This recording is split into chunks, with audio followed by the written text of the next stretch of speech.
If you can play on that golf course and play well on that golf course, you can kind of play anywhere.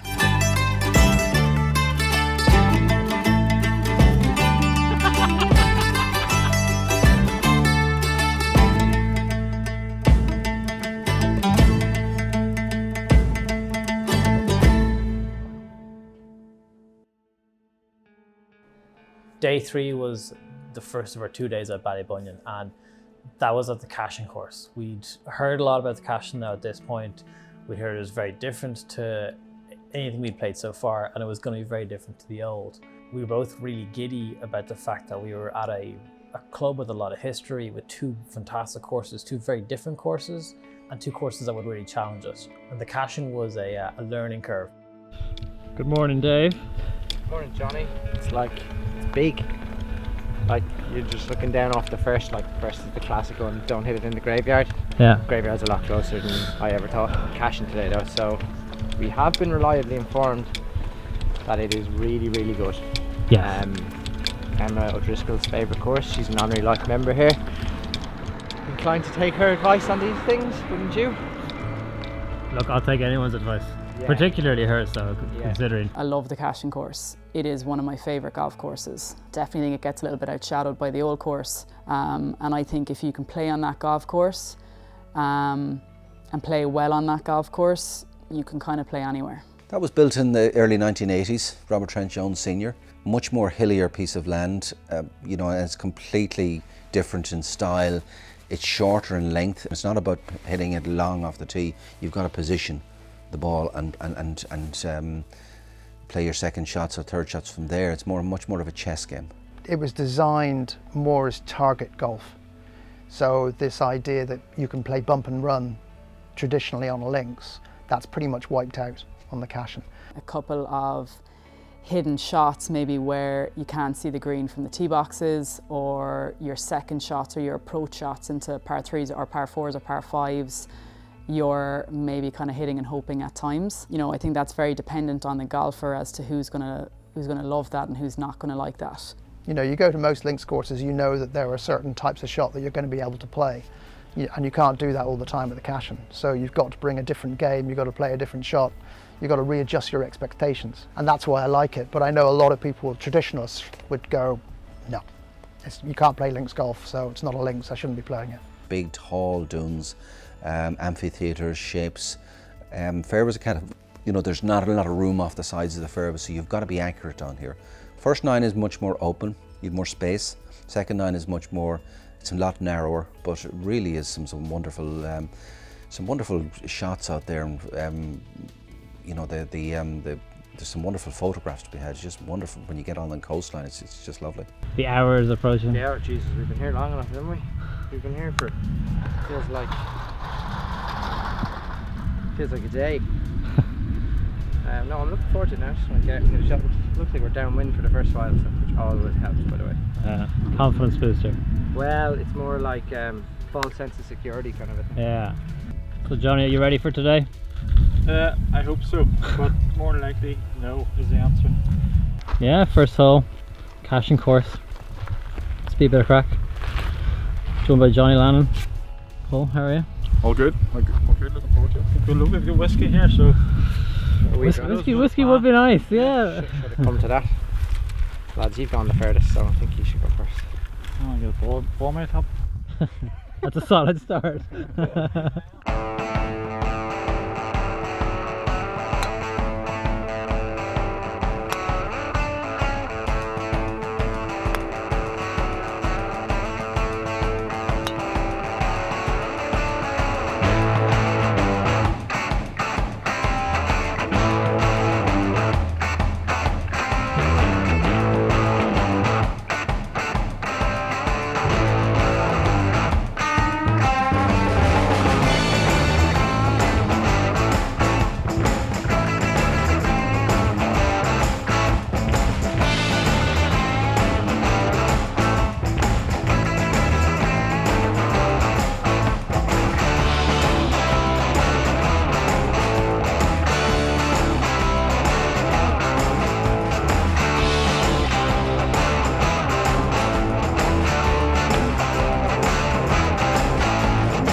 first hole Yeah. of Cashen.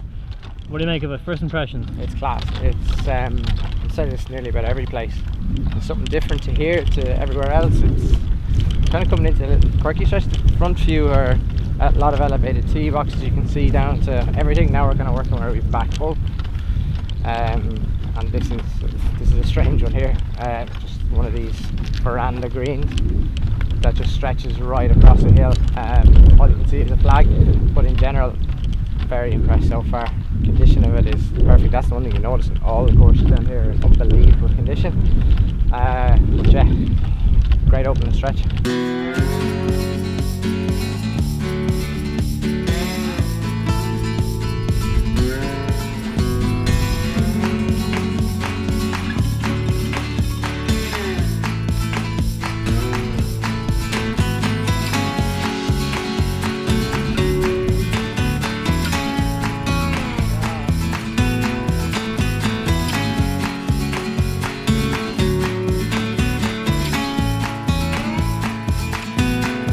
I love the 7th hole. It's a good driving hole. Left you've got water, right you've got rough, and you've got the previous hole where there's a big dip before that par 3. I love that golf hole.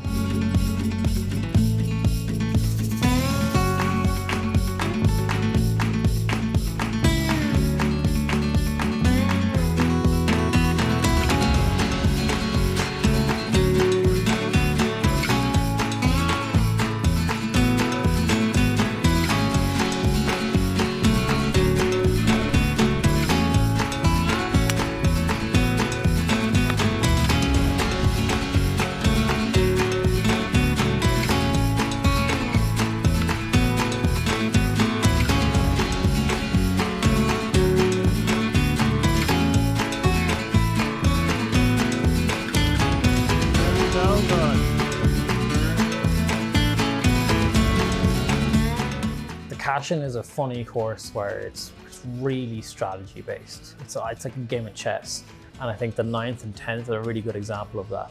9th is a long par 5, and then you turn, and 10 is a short, severe dogleg right where you're hitting 6 or 7 iron off the tee, and then a gap wedge into a green which is multiple tiers with a tucked pin, which the real defense of that hole is the pin placement. And I think that is a really good example of how the course is all about strategy. Johnny, the Cashen course. I'm loving it. There's a golf course worth of distance between the holes from green to tee. It's mountain climbing mixed in with a few golf swings, but it's impressive. I feel like we're more in the dunes on this course than we were maybe on the back nine of Tralee. Like you feel like you're part of it as you're walking through them and climbing over them to get from the tee to green. It's a couple of monstrous holes. So 8 and 9, 2 par 5s to finish the front 9. The 8th is 593 yards long. Massive dogleg to the left. I'm not a huge fan of blind tee shots, but that was just a really good hole. It's the kind of hole where you get onto the fairway and you're like, I wish I knew how this hole played because I'd hit a 5 iron rather than a driver.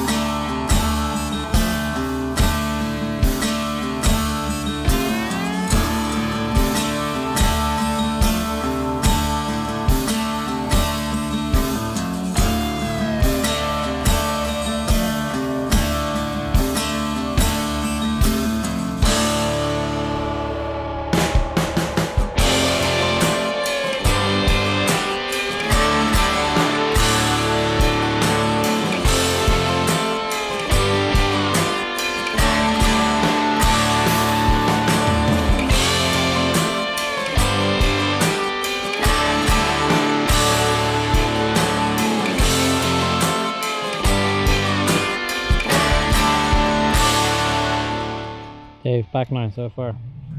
It's dramatic, like big dunes now, isn't there? It's certainly, I think, more physically demanding than the front nine. Yeah, it's a big walk. You know, it is a massive walk. The holes aren't long. Nothing's long. It's all 2 irons, 4 irons. Like, we just played a par 5 that was 5 iron 3 wood distance, like 200 for your first shot, 260 for your second, like kind of mad stuff like that. But like, once you get around your head that that's the way the shot is, like, we were able to, you were in the fairway, so I was able to drive her and see if we could get it down. It's an impossible shot. You'd never do it in your own card.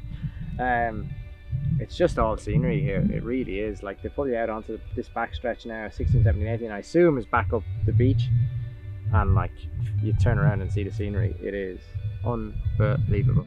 16, 17, 18 are really good, tough, challenging finishing holes. Probably 16, the short par 3. It's a wonderful little par 3, and it's a very photographed par 3. It's, you know, you've got the water on the left hand side, beautiful views, and it's just lovely little golf hole. 17 is an amazing par 5 in my opinion. It's one of those ones where it can ruin your scorecard. But yeah, I mean, the back nine on the Cashen course I think is spectacular. It's not as tricked out as everyone said. It's not as mental as everyone said, but it's quite benign today. It's a bit of a breeze, but nothing major. And it just means that you probably play it in the best possible conditions that we would be able to. Like, now, blowing a gale up here in the depths of winter, don't know how playable some of these holes are.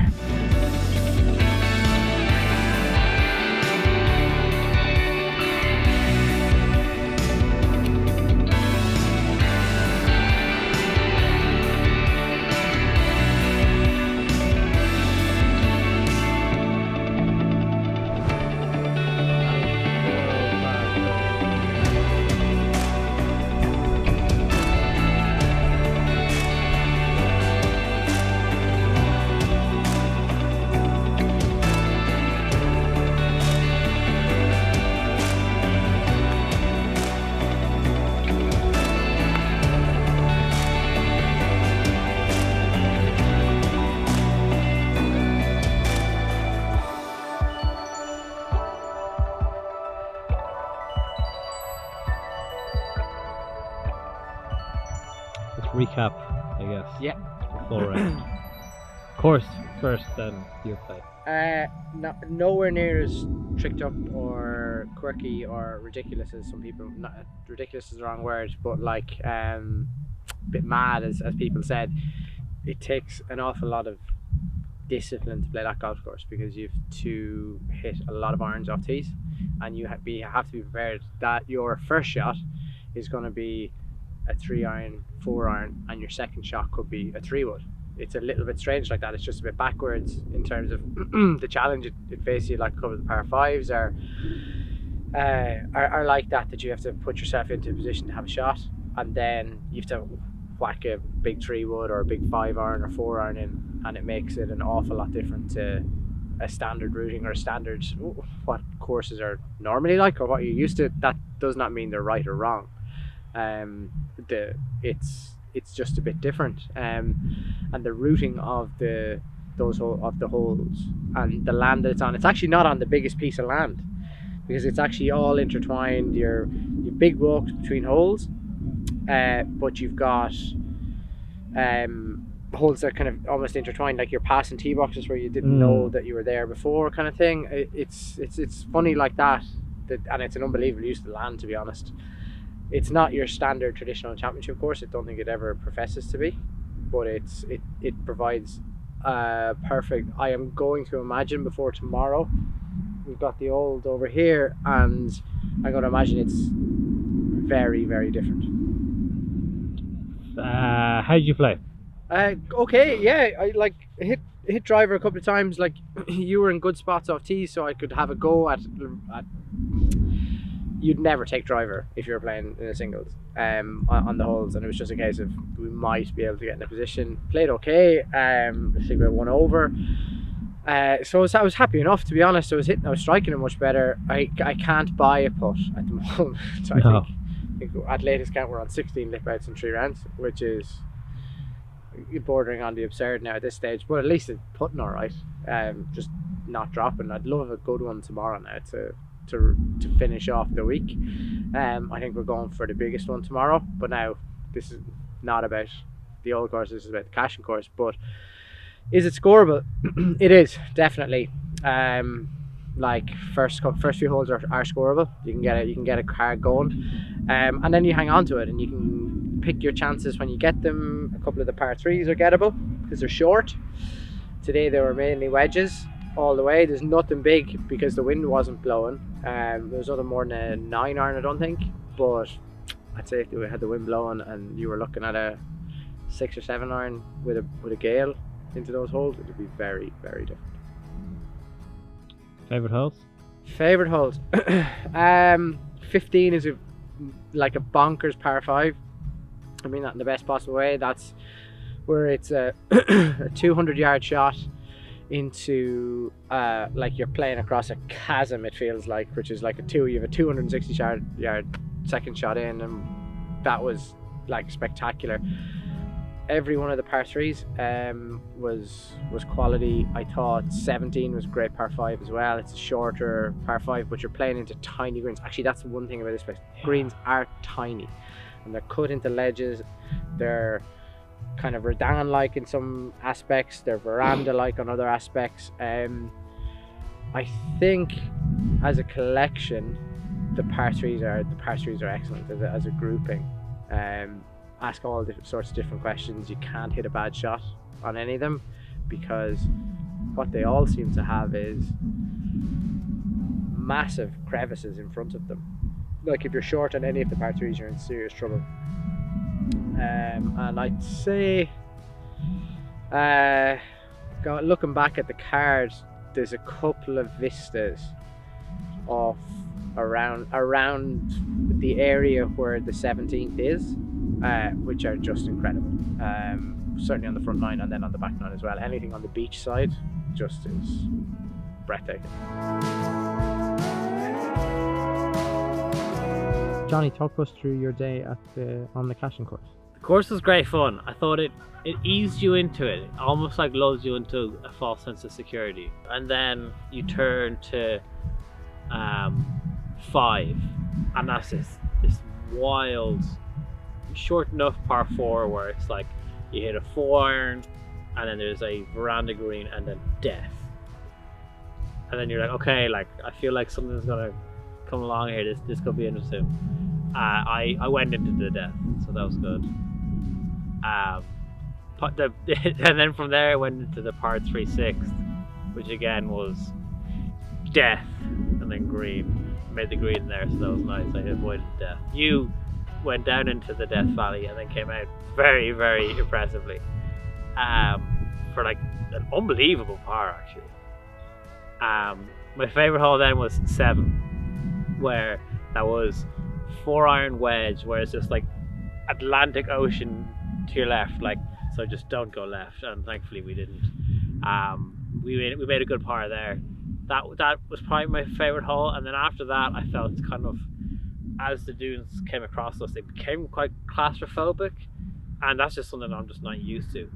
And I'm very comfortable with driver in my hand, stepping up on a tee, so being told hit this iron, you're like, I don't know, which is obviously the right thing to do, but makes me, it's harder to commit when that's the play, and you're like, I don't know here, but okay, and then you're between two minds, and just the inconsistency or the uncertainty killed me. But I don't know if this is a course that I would like play week in, week out, just because I feel like my mental health would take a pretty big beating. What did you think of the idea of the likes of the 10th hole? Oh, I love the 10th hole. That was a great hole. That just made you think. That was just like, this is a 7-iron wedge, or 6-iron wedge in my case, and I didn't hit either of those shots good. You did though. So in theory it's a great hole, just in practice it wasn't so hot. Does it take more thinking than Dooks or Tralee? I think it's a different type of thinking. I think like it's just plod along, this is the way you have to play the hole, and if you don't, good luck. Like, you can try, but you're in so much trouble. playing Dooks or Tralee, I don't want to say there's a little bit more margin for error, but you could probably risk a little bit more on those, especially on the front line of Tralee. And in Dooks, you could risk a little bit more and get away with it a little bit more, I felt. With here, it was just like, all right, good luck, I'm going to kick you in the nuts if you don't hit the ball the way I want you to. Give a person who's coming here one piece of advice. Aside from leave the driver in the car. Yeah, just get really good at hitting your low irons, because you could be hitting them at any stage. You could hit a low iron off the tee and then a low iron approach, and you got to be able to try. Shape it both ways is actually huge, because we played it on a pretty benign day, and what was it, on 16? Both of us missed it outright. You found yours, and I lost mine. 15, one of the two.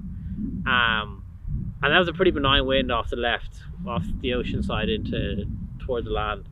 But after I missed that right and I sliced it out right, and then the wind took it for a ride, the only thing going through my head was, like, that's not that big a wind.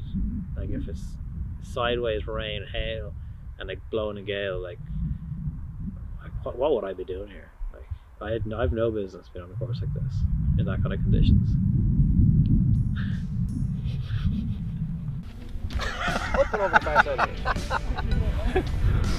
Welcome to the Social Media Open. Final day.